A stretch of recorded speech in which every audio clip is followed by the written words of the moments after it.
Good morning, class 9. Yesterday we discussed about the fundamental unit of life, cell theory, cell structure, compound microscope, cell shape and size. Today we discuss about unicellular and multicellular organism. First is that unicellular organism. देखिए unicellular uni is equal to one, cellular is equal to cell, यानी कि ऐसे organism जो आपके एक cell से मिलकर के बने होते हैं वो आपके यूनिसेलुलर ऑर्गेनिज्म कहलाते हैं। जो उनकी एक सिंगल सेल है वही लाइफ के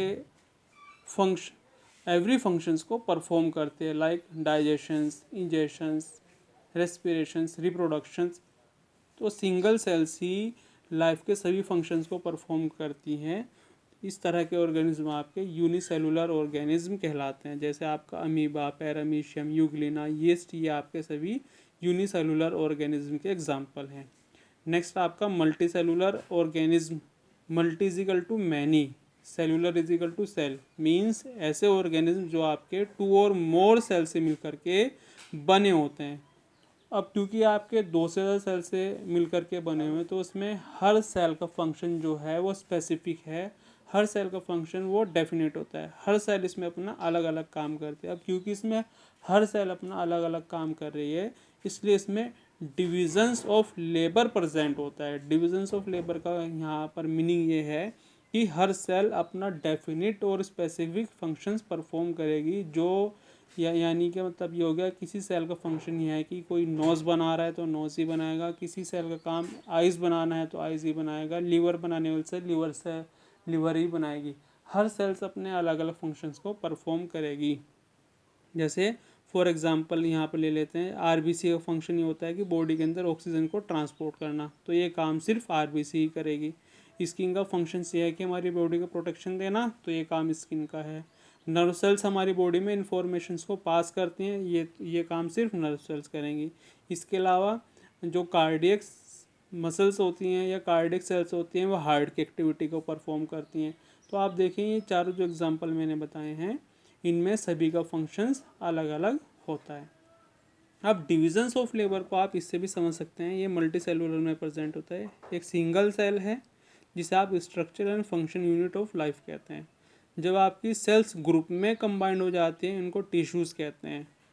टिश्यू फिर क्या काम करते हैं, बहुत सारे बंचेस बना लेते हैं जो कि स्ट्रक्चर और फंक्शंस में सिमिलर हों, फिर वो आपका ऑर्गन बना लेते हैं। जैसे सेल आपकी कार्डियक सेल्स, टिश्यूज़ हो गए, फिर ऑर्गन बनाया। ऑर्गन में आपका क्या हो गया, हार्ट, सपोज कीजिए हार्ट हो गया। ऑर्गन सिस्टम में आपका सर्कुलेटरी सिस्टम यानी कि जो आपकी बॉडी के अंदर ब्लड का फ्लो करेगा। ऑर्गेनिज्म यानी कि हम लोग। तो सबसे पहले सेल, फिर टिश्यू से ऑर्गन, ऑर्गन से organ system and organism. Now we discuss about structure of a cell, यानी कि ऐसे कौन कौन से कंपोनेंट हैं जो सेल को बनाते हैं।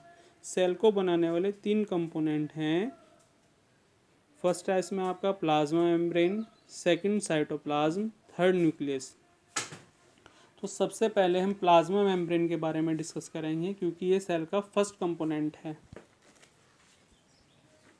देखिएगा, प्लाज्मा मेम्ब्रेन को सेल मेम्ब्रेन भी कहते हैं और इसका तीसरा नाम है सेमी परमिएबल मेम्ब्रेन। जो प्लाज्मा मेम्ब्रेन है उसकी डिस्कवरी कार्ल निगालियन क्रैमर ने 1855 में की थी। प्लाज्मा मेम्ब्रेन जो है आपके 2 कंपोनेंट से मिलकर के बनी होती है जिसको हम फॉस्फोलिपिड एंड प्रोटीन कहते हैं। प्लाज्मा मेम्ब्रेन एक सेल के लिए outer most covering of the cells होती है, मतलब जो सेल्स की प्रोटेक्शन करती है या बाहर की कवरिंग बनाने का काम करेगी किसी भी सेल्स के लिए, ये प्लाज्मा मेम्ब्रेन का काम है। Plasma membrane separates the content of the cells from the outer environment. Plasma membrane का ये भी फंक्शंस है कि सेल्स को आउटर इन्वायरमेंट से सेपरेट करें। Plasma membrane is also called the selectively permeable membrane because its prevent movement of some material. इसका मतलब ये हो गया कि प्लाज्मा मेम्ब्रेन का जो यहाँ पर फंक्शंस है वो ये फंक्शन है कि जो इसके लिए यूज़फुल या बेनिफिशियल सब्सटेंसेस होंगे, यूज़फुल या बेनिफिशियल सब्सटेंस होंगे वो इसकी वो प्लाज्मा मेम्ब्रेन इसको एंट्री देगी, और जो इसके लिए हार्मफुल सब्सटेंसेस होंगे प्लाज्मा मेम्ब्रेन को एंट्री नहीं देगी। एक बार और सुन लीजिए, plasma membrane is also called the selectively permeable membrane because its prevent movement of some material. Means कि जो प्लाज्मा मेम्ब्रेन के लिए बेनिफिशियल सब्सटेंसेस होंगे प्लाज्मा मेम्ब्रेन को अपने अंदर एंट्री देगी, और जो इसके लिए हार्मफुल टॉक्सिक सब्सटेंसेस होंगे ये उनकी एंट्री को प्रिवेंट करेगी।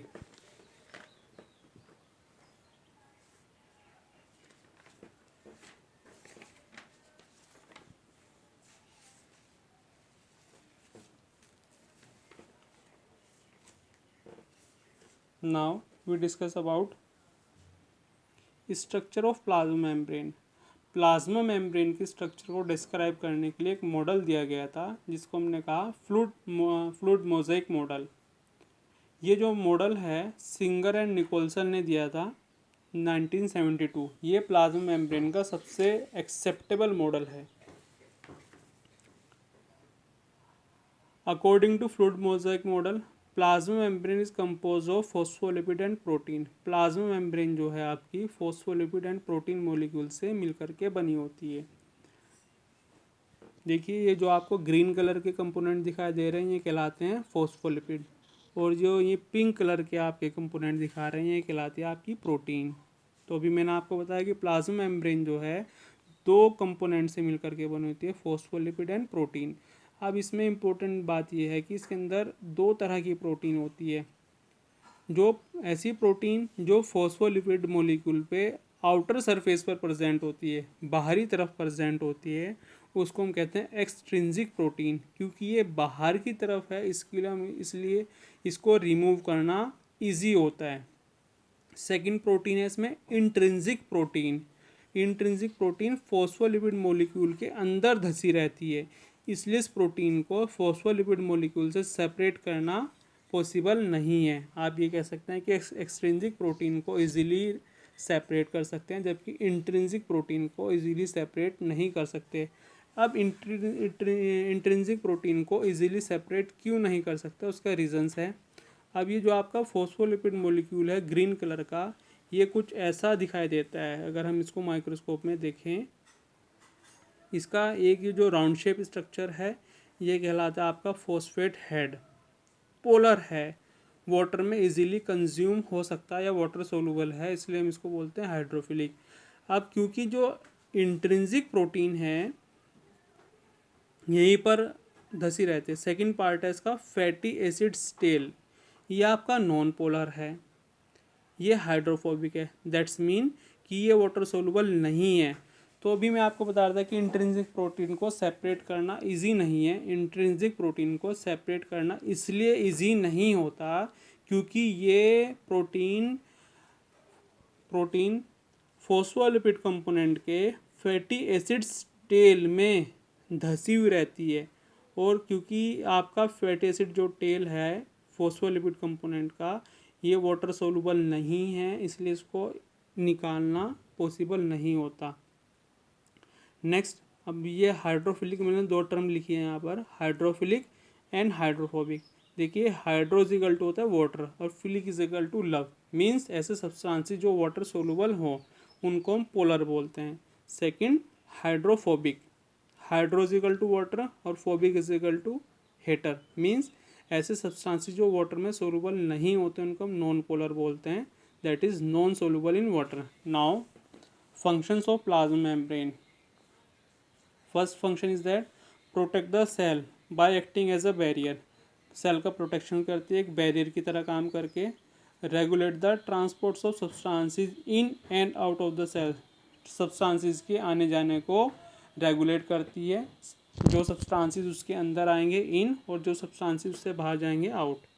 Receives chemical messenger from other cell, दूसरे सेल से केमिकल के फॉर्म में मैसेज को रिसीव करती है। नेक्स्ट, सेल से सिक्रीशंस भी निकालती है और सब्सटेंसेस जो होते हैं उनको एब्जॉर्ब भी करती है। सेल के अंदर जितनी भी मेटाबॉलिक एक्टिविटी होती है उनको कंट्रोल करती है। Now what is the meaning of metabolic process, जैसे आपका रेस्पिरेशंस हो गया, डाइजेशंस हो गया, एक्सक्रीशंस हो गया, नर्वस सिस्टम हो गया, सर्कुलेटरी सिस्टम, एक्सक्रीशन बॉडी के वेस्ट मटेरियल को बाहर निकालना, डाइजेशन बॉडी के कॉम्प्लेक्स फूड को सिंपल में कन्वर्ट करना, ब्लड सर्कुलेशन पूरी बॉडी में ब्लड को ट्रांसपोर्ट करना, एंड रेस्पिरेशन जो आप फूड इनटेक करते हैं उससे एनर्जी लेना। ये इसके फंक्शंस होते हैं। अब प्लाज्मा मेम्ब्रेन के कुछ अलग से भी फंक्शंस होते हैं, जैसे ये हो गया आपके transports of substances across plasma membrane. कुछ सब्सटेंसेस का ट्रांसपोर्ट होता है प्लाज्मा मेम्ब्रेन के थ्रू, वो हम कल डिस्कस करेंगे। आज आप लोग यहाँ तक अपना वर्क कंप्लीट करके शो करेंगे। If you have any problem then tell me. Okay, have a good day.